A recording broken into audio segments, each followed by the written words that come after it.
Attention, all true believers. Marvel Comics is on the air. Out of the pages of the world's greatest comic magazine come the adventures of the Fantastic Four. This week, our superheroes travel more than 200,000 miles from Earth in an attempt to preserve the political integrity of the moon as the Fantastic Four face the menace of the Red Ghost. Also, later in this spellbinding tale, we'll meet the most dramatic being of all time, the mysterious Watcher. Stan and the fantastic cast will be with us in just half a moment. Thank you. Our trip to the moon began many years ago when man first longed to touch the lunar surface. For the Fantastic Four, it's really just about to start. It's twilight now in New York. At the Baxter Building headquarters of the world's greatest superheroes, all is quiet until... That came from Reed's lab. I'll meet you there. Flame on. You big show-off. Boy, look at this lab. Hey, Reed, where are you? What a mess. Looks like a bomb went off here. And no sign of Reed. You stay back. I'll clear some of this away. Hey, Reed, where are you, guy? Now stop trying to worry us, huh? You blasted rubber band. Come on, speak up. Maybe I can spot him by flying over the debris. Reed! Hey, Reed, where are you? I'm okay, little buddy. Here, the fumes in here could extinguish your flame. Huh? What? There you go. Out of danger now. What are you trying to do, blow up the joint? No, old friend, I was experimenting with a new type of energy for rocket propulsion. It was just more powerful than I had thought. Oh, Reed, I was afraid we were under some kind of attack. I was hoping I was going to get another crack at Dr. Doom. Look, the floor, it's still glowing. Yeah, you're liable to get a hot foot. Oh, quit clowning, Ben. I believe I've found a new booster fuel. What's it made out of, Reed? It's composed of substances found in meteorite craters. You see, many years ago, a meteorite fell in Siberia, flattening 100 square miles of forest. I suspect that the Russians have developed their powerful rocket thrust by using energy from that source. I've been extensively studying some meteorites that have fallen in our country. And then, last week, I was right. There is limitless energy contained within these rocks from outer space. And now I've found a way to harness that energy. All I need to do is expose this meteorite bar to the correct amount of radiation, and it will furnish the power necessary to send a huge rocket to the moon. Oh, Reed, with all the excitement, I almost forgot to give you this message that came in over the teletype just before the explosion. Well, this is interesting. What is it, Chief? Yeah, let us in on it. It's from General Thunderbolt Ross. The guy from the Joint Chiefs of Staff? Yes, the chap that got us back working on Dr. Doom. He says that the CIA has confirmed some earlier information regarding Igor Kragoff. What information? Who's Igor Kragoff? I first heard about him 3 weeks ago when General Ross told me... His name is Igor Kragoff, and he's developed a new energy source that will permit him to travel to and from the moon with almost no fuel cost. We're told that he intends to lay claim to the moon and take command over the Earth from there. We know that he's completely crazy and that most of this information is probably incorrect, but it does come from reliable sources. And now this wire confirms that information. Igor Kragoff does exist and is apparently headed for the moon. So by the end of the week, as soon as I have finished converting our rocket, I'll be on this area here, the mysterious Sea of Sighs. Wait just a cotton-picking minute here. What do you mean you'll be there? This ain't no solo deal. Oh, Ben, not a chance. It's too dangerous. I couldn't possibly let you risk your lives. But, Reed, you'll need us. Trouble is, we've let you boss us around too much. Ben, cut it out. You don't know what you're saying. Don't kill him, you big lunk. No, I'll just rough him up a little. Put some sense into his stretched out little mind. And let go. Okay, Ben, okay. You're dead right. We are a team, and we all have our own special talents. We'll all be needed. And at that same moment, on the other side of the globe, another strange experiment is in progress. That's right. When you see the red light flashing, you turn the escape lead. You have learned the response as well. Only a genius such as Igor Kragoff could have trained you, a gorilla, to operate certain functions of our spacecraft. Another test in your education. That's right. Put on your magnetic shoes. Well done, my monstrous slave. And here is your reward. A nice banana. Behave yourself while I go play with your other schoolmates. Stay back, you. Not good yet. It is important that you stay vicious. And finally, you, the most brainless beast of all. But then, you don't need brains for your work. Here is your reward. You are the only orangutan in the world that can actually use tools and repair machines at my command. At last my crew of apes is ready, and now we shall go to the moon and claim it for my own to start my empire. And, as fate would have it, at the exact moment in two different hemispheres, a similar launching is about to take place. Is everybody strapped in? Get settled, everyone. Remember the high gravitational pull just after blastoff. 15 seconds and counting. The weather station at Cape Cod says there are some high winds about 20,000 feet up. Now then, everyone safely strapped and comfy? Comrade Gorilla, watch for the green flashing light, and then you'll know to switch the firing mechanism to activate. 4, 3, 2, 1. Blast off. The flashing green light. The great moment is at hand.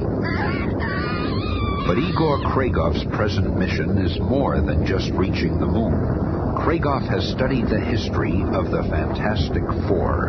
If the Fantastic Four were able to get their powers by being bombarded by the cosmic rays, then my apes and I shall have greater power still. In our transparent plastic nose cone, we shall have no shielding from the cosmic rays. Whatever dosage the Fantastic Four received, ours shall be even greater. I, Kragoff, shall be Lord of the solar system. And now it begins. I can feel the rays passing through me. And even the apes, they can feel the change. Meanwhile, in their own ship, the Fantastic Four are safely guarded from the mysterious rays. Look! This new guidance system is much smoother, Doc. If there's anything you'd like me to... I can see another craft on the scope. Looks like it's headed on the same course as us. Could I be seeing it out this port here, Johnny? Sure could, sis. Where, Sue? Just over there. It must be Kragoff. Good. This will give me a chance to test that new atmospheric chamber you designed for me, Reed. You want to go out there? Sure. This job keeps an artificial atmosphere around me. It'll be a gasser. And a few minutes later... Holy smokes! Kragoff's ship is transparent, and it doesn't have any shielding from the cosmic rays. And there's no one aboard except that must be Kragoff and some apes. Now that we have passed through the cosmic rays, we shall see what miraculous powers we have. Rays all look exactly the same, but that's impossible. The rays must have affected us. They must have. Suddenly, the massive gorilla notices the Human Torch's fiery figure through the transparent hull of the ship. What is it? Why are you gaping that way? Then, almost without effort, the lumbering anthropod seizes and lifts a 5-ton generator. You have changed. You are 100 times stronger than before. But stay back. Stay back. This gun will give you a take. But the gun's changing shape. The baboon. The baboon can change its shape. This is more than I had ever dreamed. There is someone out there. That must be what startled the gorilla before. Somehow the orangutan's emitting a magnetic field. The instruments are going crazy. The orangutan, by simply pointing at Johnny Storm, repels him in the same way that two similarly magnetized poles repel each other. Where's the hooker? I've got to get back and warn the others. Kragoff and his apes are more of a menace than we thought. You got back just in time, Johnny. The oxygen in that atmospheric chamber doesn't last forever. Some astronaut. You don't even know when to come in out of Was so excited by what I saw, I didn't notice my air supply. But listen to this. Several hours later, the Fantastic Four's great craft is slowly descending to the moon's surface. You're right on target, Ben. That new meteorite energy pile works great. The ship's skin probes indicate an atmosphere on the surface. Well, that's impossible. I can see what looks like the ruins of an ancient city. So man isn't the first on the moon. And, not far away, another alien craft is landing. With our new powers greater than the Fantastic Four, we shall rule the entire solar system. The air here is very pure, Reed. We won't need our mask. How is this atmosphere possible? With this lighter gravity, I can really fly. Flame on! This is going to be great. I wonder where that other guy, Kragoff, is. I'm gonna scout around for him for a while. I never thought I'd actually be on the moon. Hey, Reed. Sis, there's some kind of ultra-modern house over here. Someone must be living in here. Come on, Sue. Let's have a look. This low gravity and your ability to stretch sure makes us move. It's only a... Wow, the moon. Look at the earth up there. Kicking these rocks, huh? Oh, look at that one go. What? That rock turned into a baboon. And there's two more. They must be what the torch saw. Let go, Flash. Take your hairy mitts off of me. Off my pants. Leave that grotesque thing to me. What? You have seen but a fraction of our power. Now you will be defeated as never before. Prepare to meet the Red Ghost. Ghost most. Who do you think you're kidding? One quick shot ought to set you straight. Ah! Where'd he go? Now you know. I can make my body invisible like your Susan Storm, but also intangible like a ghost. So what? With my mental powers, I can will any part of my body to become solid instantly. Solid enough to pick up this stone and... Put down your weapon. The Thing, the Red Ghost, and the three Super Apes stand in shocked amazement before the one who appears to have come from nowhere. Cease this useless conflict. The Watcher will not permit it. The three apes are captured in individual globules of shimmering synthomatter, and then the strange, rich voice is heard again. Hear my words, you of Earth. I come from a world so far from here that you do not even suspect its existence. My people roam the entire universe, watching, observing other worlds. But during our eons of watching, we have never once interfered. Never have we made our presence known. Until now. Now, I have broken our Watcher's silence of centuries to save you from your savagery. You think you can stop Kragos quest? Shut up and let him finish. Sooner or later, your nations may engage in a war which will devastate your entire planet. That is not of my concern. But you have brought this moon into the conflict. This moon is my home, and I will not tolerate warring peoples here. Instead, you and only you will fight it out, here and now. I have spoken. He's fading away. Well, Mac, if we're gonna settle this, there's no time like now. Fool! You cannot even touch me. I shall defeat you all! But at just that instant, unaware of what has transpired over the short horizon, Mr. Fantastic, searching for Ben Grimm, stretches out and... I found him, Sue. I'll signal Johnny. Wait a second. Hey, let go! There you are. We've been looking all over for you. We found this strange house that we want to show you. So, you found him, eh? Finding me ain't nothing. Wait till the Watcher finds you. The Watcher? What do you mean? I'll try to explain, but it ain't gonna be easy. Well, here's the place. You've met the man that made this house? His house is okay, but the Watcher himself can do anything. He wants us to duke it out with Kragoff and let the winner determine the future of the moon. Who is this Watcher? Look, that must be him inside. And slowly the Watcher becomes visible to all the Fantastic Four. He stands in his great transparent chamber. The Watcher. With his vast powers, he's able to manipulate the very fabric of space and time. I shall bring both warring factions together in a vast, secluded combat area here upon the moon. As soon as the thought has passed through the Watcher's mind, the Fantastic Four find themselves swept upward in a floating, spinning whirlpool of sheer energy, bringing them to a wide chasm in the moon's sea of storms, the site for the most crucial battle of their career. What an amazing place. A civilization hundreds of years advanced from ours must have lived here hundreds of years ago. That ancient city you saw through the port as we were landing. Well, don't go souvenir hunting. The Watcher must have put Kragoff and his apes here, too. I hope so. If that guy wants a fight, I figure we're just the ones to give it to him. This is all wrong. We shouldn't battle Kragoff. Why can't we all explore space together as one brotherhood of Earthmen? Oh, it's real noble, Stretcho, but Kragoff ain't buying it. He thinks him and those apes can lick us and claim the moon for God knows what. Hold on, Rockman. Nobody is strong enough to defeat the Fantastic Four. That horrible man and those dreadful beasts probably watching us at this very minute, waiting to strike. Right you are, female.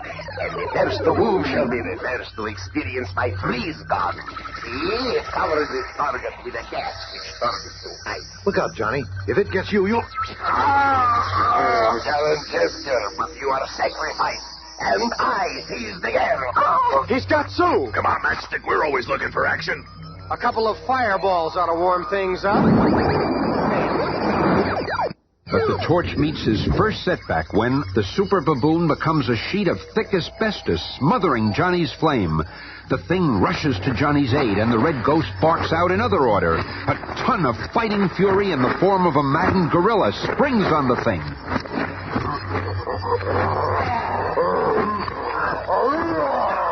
We got some fight on our hands. Yeah. The measure of a man is not how he fights a winning battle, but how bravely he faces hopeless odds. Just let me get in one haymaker. But before the thing can get within range... That's it, Comrade Gorilla. We've done it. Our exposure to the cosmic rays has made us even more powerful than the Fantastic Four. The solar system will be ours. This ape's magnetic-like power holds me so tight that I can't move. Bring her to this strangely powered car I found. Your ape playmates will be along soon, and we shall all be gone before the others can recover. Seconds later, using a vehicle designed by an unknown race, the Red Ghost, along with his super apes and Sue Storm, is speeding through an underground tunnel. While on the surface... Hey, what happened to you, thing? I got mugged by a gorilla. Now skip the dumb questions and try thawing out Mr. Useless over there. And a few minutes later... Oh, it's better. Thanks, fellas. I would have died from exposure soon. Kragoff and his apes made off with Sue, Reed. What's our next move? Brother, there's another brilliant question. Well, they're at least as strong as we. When we find them again, we'll outthink them. If that means we gotta use our brains, then we'd better leave this squirt behind. Go suck on a rock, you big ox. There's no time for bickering, you two. We've got lots of work ahead of us. Here's my plan. And under the guidance of Mr. Fantastic, the Torch and the Thing create another vehicle, one capable of following their quarry into the dark subterranean labyrinth. At last, it is finished. Good work, fellows. It's crude, but it'll do the job. Are you kidding? How are we gonna power this tin can? We've got a ready-made motor. Torch, jump inside the cylinder and proceed with our plan. Okay, Doc. What's the story here? You'll see. Flame on. You mean he's turned you into a human jet engine? Right on, pal. Reed's gonna follow on foot. Perhaps in all these scientific devices left by that ancient civilization, I can create a weapon that will defeat the Red Ghost. Meanwhile, less than a mile away, a mile almost straight down. So you see, Susan Storm, you cannot escape from this chamber. And this force field can keep my super apes from those packages of food. The hungrier they are, the more they seem to obey. Gloat for now, but when Reed, Johnny, and Ben find you, you're gonna get yours. Find me? I want them to find me. In fact, it's time for me to go lure them here. This locked door will keep you a prisoner, but nothing stands in the way of the Red Ghost. I must find a way to terminate his force field and free the apes. There must be a control somewhere. Wait, there it is. Now I've broken the circuit. The apes will be free. Just my hope. The apes are much too interested in the food to even notice me. At the same time, unaware of what has happened in his absence... Here he is, Johnny. He just came out of the wall. They see me. Gotcha. My plan is working perfectly. Now to go back through this wall. The torch will undoubtedly burn through this stone to get me. And as soon as he appears, this ancient disintegrator ray will take care of them forever. Now I'll just aim it over there. Oblivious to the deadly danger awaiting him, the Human Torch melts through the rock, heading for the Red Ghost. Johnny, wait. Sis. You safe? Yeah. but a deadly ray gun of some sort is aimed right in your path. It's not affecting you. I guess it doesn't affect anything below the visible light spectrum. Well, whatever it is, I'll make sure it doesn't menace anyone again. You blasted rat! You've escaped my trap, but I'll get you yet! It's Krieger! There you are, Mr. Untouchable. Let's see if heating the molecules in the air itself can make it too warm for you. Escape is such a simple matter. Now I'll move my base of operations to the surface. There it is, the headquarters of the Watcher. What a fantastic storehouse of scientific marvels it must be. The whole universe will be mine. And there is no one to stop me. For a man who cannot be touched cannot be stopped. But as the red ghost looks around him, he finds the strange interior of the Watcher's domicile. Beyond human understanding, it's so advanced. I never dreamed of such wonders. Foolish Earthling! That voice. And with the voice, an enormous image appears before him. You have dared disturb the privacy of the Watcher? In but a microsecond, I can transport you to a place in limbo where you will remain for all eternity. Or by expending the merest amount of energy, I could throw you 1,000,000 years into the past or the future. But you, helpless human, I shall merely brush you off my presence as one would a meddlesome flea. Be gone! There he is. Out of nowhere. Let him have it, Reed. Hey, that gizmo works great. You stopped the red ghost dead in his tracks. This paralysis ray operates only on Krigoff's individual body structure. If we've beaten him, then we've won. Look, at the edge of that crater. It's him, again. The contest is over. You have triumphed. Now that mankind has reached the moon, I must go to a more distant part of the galaxy to observe you mortals. We Watchers must be ever apart from other races. I shall be departing soon, and when others of your kind return here, they will find no atmosphere. This artificial environment will evaporate without my presence. Remember this. No matter how far you travel in this limitless universe, you will never be alone. And now, farewell. Space is your heritage. See that you prove worthy of such a glorious gift. As the awesome figure of the Watcher dissolves, our heroes prepare for the long journey home. Red River hoses on. Naked grapes. Well, I'll be glad to get back home, Reed. Yes, that National Space Agency will be interested in this meteorite energy source. And I'm sure that when you speak to the UN, they'll see to it that the moon isn't dominated by one nation. We're just about ready over here. The countdown is 8, 7, 6, 5, And when the 4, Watcher's atmosphere 3, evaporates, 2, goodbye, Krigoff and 1. company. Blast off. But, unknown to the weary Fantastic Four, they're heading into a still more amazing adventure, for they are about to again cross paths with two of their most dangerous foes. But that's a tale for another time.